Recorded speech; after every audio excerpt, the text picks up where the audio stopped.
I genuinely think if you were to never watch the NBA and you only ranked NBA players based off how good their highlights and mixtapes were, the GOAT list would go something like this. At 5, we got Vince Carter. 4, LeBron James. 3, Kyrie Irving. 2, Blake Griffin. And number 1, of course, Jason Williams. But the thing is, when you stack these 5 players up with one another, Vince Carter, Hall of Famer, LeBron, controversial, but you can argue he's a Hall of Famer in my opinion. Kyrie will probably make the Hall of Fame when it's all said and done. Blake Griffin definitely has a Hall of Fame case too. But Jason Williams, I respect Jason Williams and appreciate the dude's game. I literally owned a Jason Williams shirt when I was in 7th grade, but he's the outlier here on this list. And the thing is, how can a player be so entertaining, even be a starter on a championship team, then be out of the league? And to understand that, we gotta go back to where it started, 1998, the draft. I mean, this deadass gotta be the weirdest NBA draft ever. Pick one, try and guess who. I'll give you a second. Okay, well the answer is Michael Olowokandi. Yeah, I'm gonna go ahead and guess you didn't get that right, unless you're a Clippers fan, which in that case, I'm sorry. But the second pick that year, Mike Bibby, legend. 3rd, Ralph LaFrance, not a legend. 4th was Antoine Jamison, known 56th all-time NBA leading scorer ahead of John Stockton and Bernard King. 5th was Vince Carter. 6th and 9th were Robert Traylor and Dirk Nowitzki, 2 guys who were traded for each other on draft night. 10th was Paul Pierce. 8th was Larry Hughes. So 5 really good players, 1 very, very solid player, 1 good player, 2 not great players, and in the middle of all of them, Jason Williams, the fan favorite point guard out of Florida. So let's go to his rookie year, the 98-99 season. The Kings are going through a massive change. They just traded for Chris Webber. Peja Stojakovic is here to make his NBA debut. They signed Vlade Divac, and they had their new point guard of the future, Jason Williams. And in a lockout-shortened season, 50 games total, he started all 50. And he was good, especially for a rookie. 12.8 points per game, 6 assists on the dot, led the team in total assists with 299. The guy was given the keys to Sacramento. Now honestly, who the hell wants the keys to Sacramento? If we're looking at the actual list of people with the keys of Sacramento, Chance the Rapper and Eric Armstead. What a list, man. Nah, but Jason Williams really did own this city his rookie season, a lot more than people recognize. The guy was in the top of the NBA in jersey sales. You know how good you gotta be as a Sacramento King to be in the top of the NBA in jersey sales? Let's look at the list from that year. 1, Pippen, makes sense, NBA legend with the new team. 2, 3, 4, 5, Kobe, Duncan, AI, Reggie Miller, all make sense. 6, Latrell Sprewell. This is the year the Knicks made the finals at the 8th seed, so again, makes sense. 7, Jason Williams, that's why we're making this video. But 8, oh man, number 8. I will give you $1 billion if you guess who the 8th best jersey sale of 1999 was. Because if you said Brian freaking Grant, well, congratulations, because you're officially a billionaire. So congrats. But Jason Williams, he really was taking over the league his rookie season. The Kings finished 27-23, their first winning record in 16 years. Going back 16 years, we're talking about the Kings when Mike Woodson played for them. Yeah. But in 99, the Kings had their first round matchup against the Jazz, and they would end up losing in 5. Rookie Jason Williams had to match up against John Stockton in his first playoff series, and honestly, it didn't go terrible, but it didn't go great either. 10 points and 4 assists, but they lost the series decider, so that brings us to his second season, 99-2000. And I think in this year, people expected this massive jump for Jason Williams, but it kind of just didn't happen.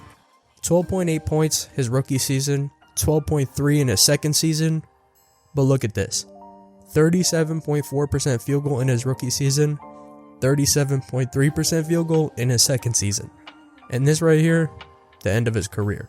But Jason Williams, he did play 81 games this season, and he started all 81 too. So the Kings saw him as their point guard of the future. I mean, the guy literally did this. All the great passers, they know where the trailer is. Yes. And this is just a great move. LaFrance, man, that might go down as a top 5 worst moment in an NBA career. The fact that this wasn't finished, insane. But back to Jason Williams' season.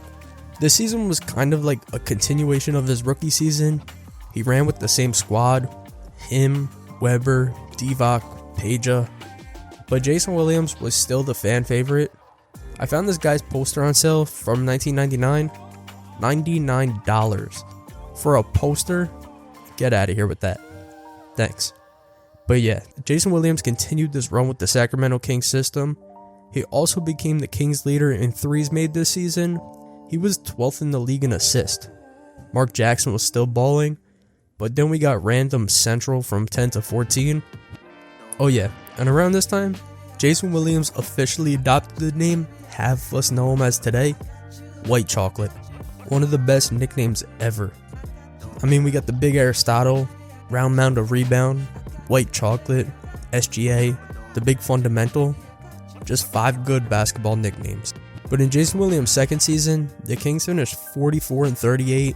They won 9 of their first 10 games, 2 of these games being played in Japan. They went on an 8-game win streak. They were 30-18 at the All-Star break. Then, they weren't great to finish out the season, lost 7 of their last 8. But the Kings did make the playoffs once again. This time, they had to play the Lakers. Jason Williams goes from John Stockton his rookie season to Kobe in his second.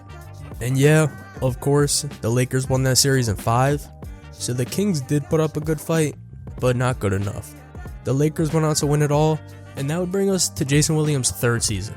By the way, before we get to the third season, if you guys want a chance to meet Jason Williams and Peja Stojakovic, all you gotta do is subscribe to the channel. If you subscribe, maybe you'll run into them at Walmart or Applebee's or something. Thanks. But in all seriousness, if you guys could subscribe, I would genuinely appreciate it. It's the only thing that truly tells me you guys want me to go all in on this channel. Thank you so much. Back to the video. Jason Williams' third season. The Kings are kind of cooking this season. 55-27, third in the West. They opened 14-4, then 27-10. They were a legitimate team. They added Hedo Turkoglu. Shout out late 2000s, early 2010s GOAT Hedo Turkoglu.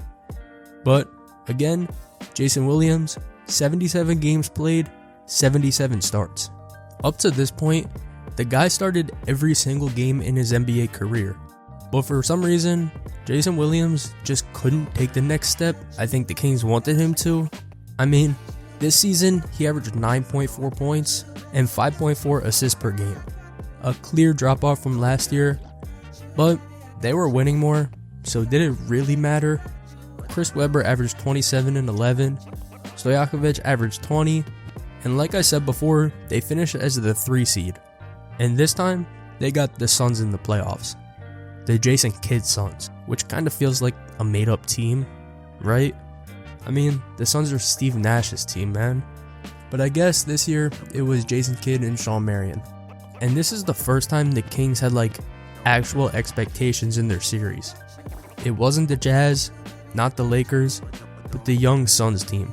And the Kings were there the last 2 years, but with the expectations, they were finally able to do something. And they beat the Suns 3-1 in the playoffs. And for the first time, Jason Williams stepped up in the playoffs.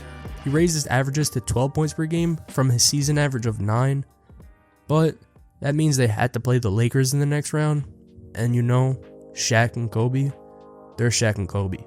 If you're a duo good enough to have a song named after you, that's when you know. And of course, the Lakers sweep this series 4-0. And at this point, the Kings were kinda stuck. Peja was cooking, Webber was an MVP candidate, but Jason Williams really never took the superstar leap.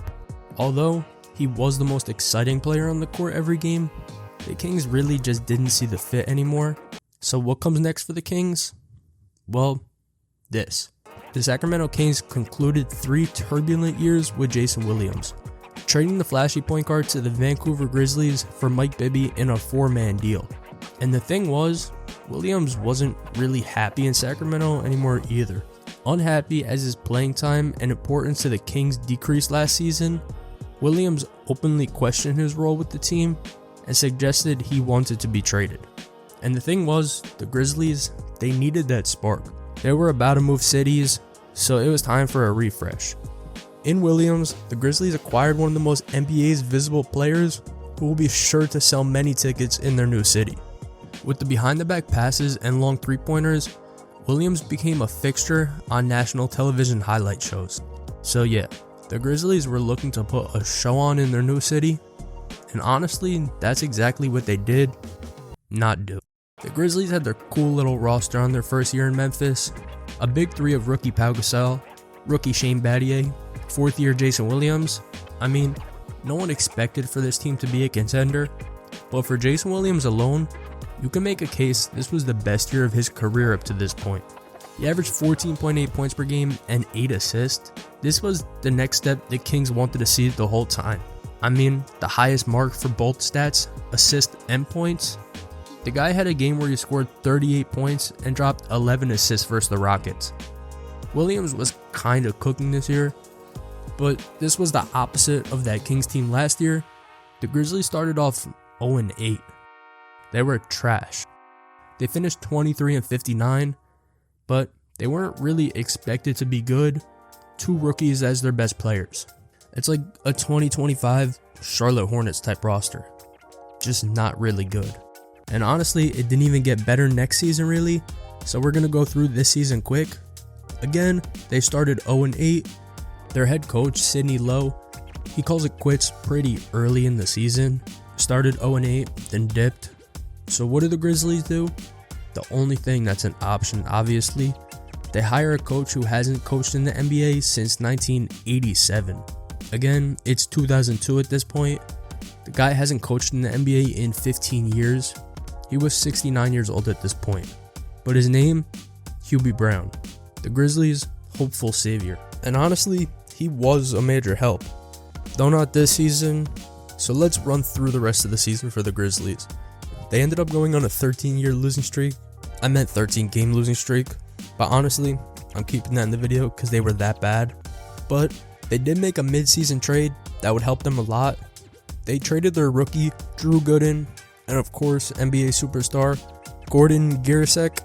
But in return, they got Mike Miller, the textbook definition of a sniper. Just a bucket, really. And they still had Pau Gasol, still had Shane Battier, and still had Jason Williams. So the Grizzlies, they had a legit squad kind of brewing here. And Williams, he averaged a career high in assists this season, 8.3. I mean, this year, he was second in the NBA in entire assist, right behind Jason Kidd, the guy that beat him in the playoffs the year before. But this was really probably the best season of Williams' career up to this point. He also shot a career best 35.4% from 3. His points stayed around the same at 12.1. So the Grizzlies may have not had the best year, but Williams, he was finally finding his groove in the league. So that brings us to the 2003 offseason. You know, the draft with LeBron, D-Wade, Chris Bosh, Melo. Well, the Grizzlies end up with the second pick, but unfortunately, it goes to Detroit because they traded it for Otis Thorpe. But Grizzlies fans, don't feel bad. The Pistons took Darko Milicic over Wade, Melo, and Bosh with that pick. So, a terrible offseason for Memphis and Detroit. But that brings us to Jason Williams' 6th year of his career, his 3rd year in Memphis, and finally, we're about to get a good Memphis Grizzlies basketball team. I mean, this is just a fun roster. 2nd year Battier, 2nd year Pau, Cavs legend Dante Jones, Mike Miller, Celtics legend James Posey. I mean, come on, they had Jake Sakaladilis. Everyone knows him.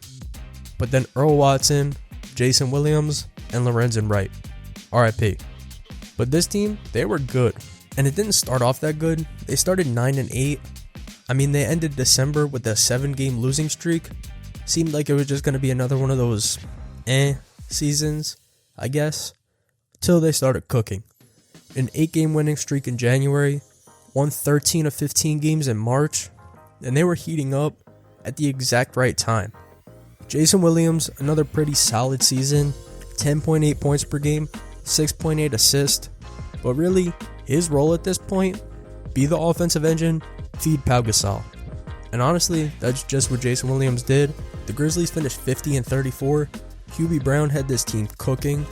He won Coach of the Year, and their executive, Jerry West, I mean, you're the logo, you gotta cook. But the thing is, they made the playoffs, and they had the Spurs, but it was the same as when Jason Williams had the Lakers, 4-0 sweep. I don't know why, Jason Williams literally just couldn't have a legit playoff run. Yet. We'll get there. But for now, we got Jason Williams' 7th season, 04-05. And the Grizzlies kind of felt like a mess at this point. They started 5-7. Hubie Brown decided to retire. Lionel Hollins stepped in as coach for 4 games. Lionel Hollins lost 4 games. Then Mike Fratello, who literally worked as a TNT analyst last, he decided to coach the Grizzlies. Then the Grizzlies won 12 of 15 games in January. Feels like the scriptwriters messed up somewhere, but oh well. And how did I not mention this? The Grizzlies, holy logo downgrade. How you gonna go from this logo, one of the best logos ever, to this? Even though this one isn't that bad, how you gonna get rid of this logo? Just super questionable things out there in Memphis. Gonna have to see what Memphis mayors Elvis Presley and Blockboy JB think about that. But the Grizzlies were kinda good this year. Under Mike Fratello, they went 40 and 26.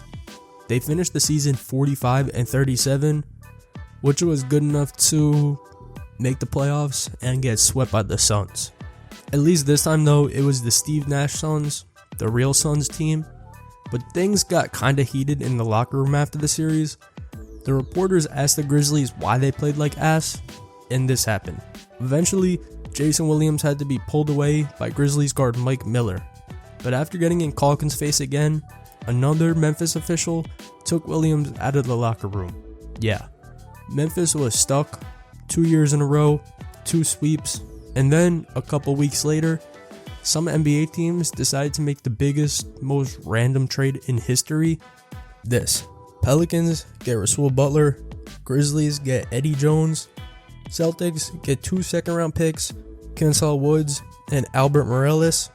The Miami Heat, they get Roberto Duenas, Jason Williams, James Posey, Andre Emmett, and Antoine Walker. Random ass trade. But this was the end of Jason Williams' Grizzlies tenure, and honestly, it was the best thing that could have happened for him. I mean, this Heat team was stacked.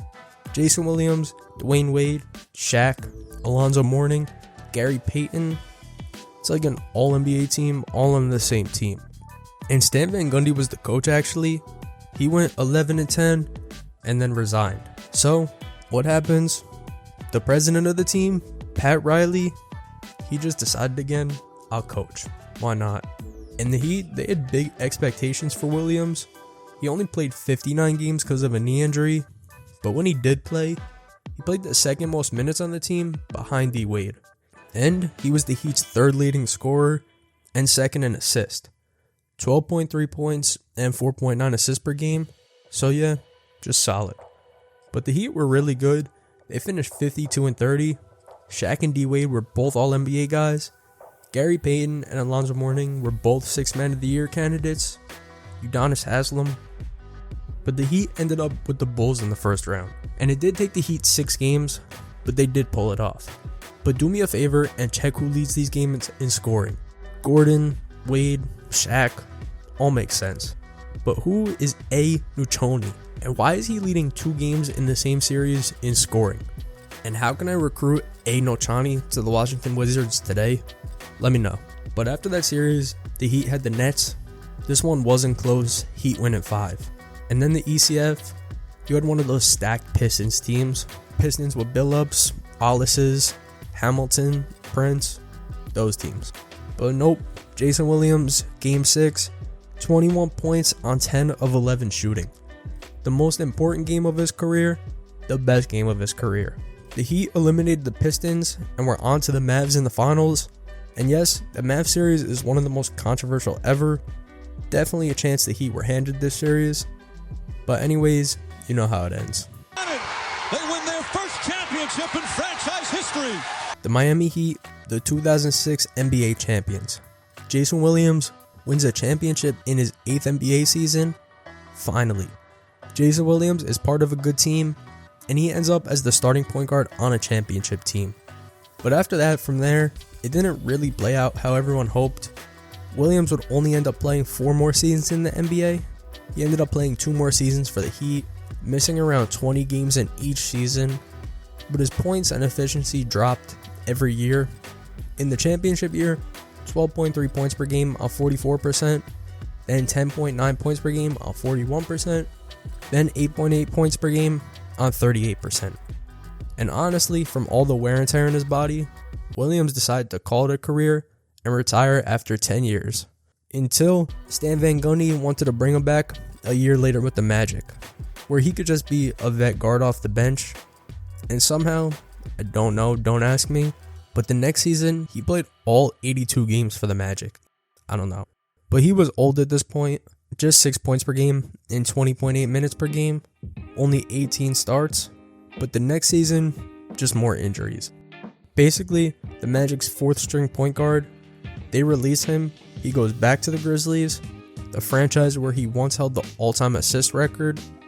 Then after 11 games there, after the 2011 season, Jason Williams officially called it his second retirement. Now yes, Jason Williams never took the superstar leap. Literally every single person who watched him play hoped he did, but he was an extremely quality player, a starter on a championship team, and overall, you can argue he's the most fun player ever to play in the NBA. Watch his highlight tape and tell me I'm wrong. And if you guys enjoyed this, I would genuinely appreciate if you could subscribe. This is the only thing that really tells me you guys want me to go all in on this channel. Thanks for watching.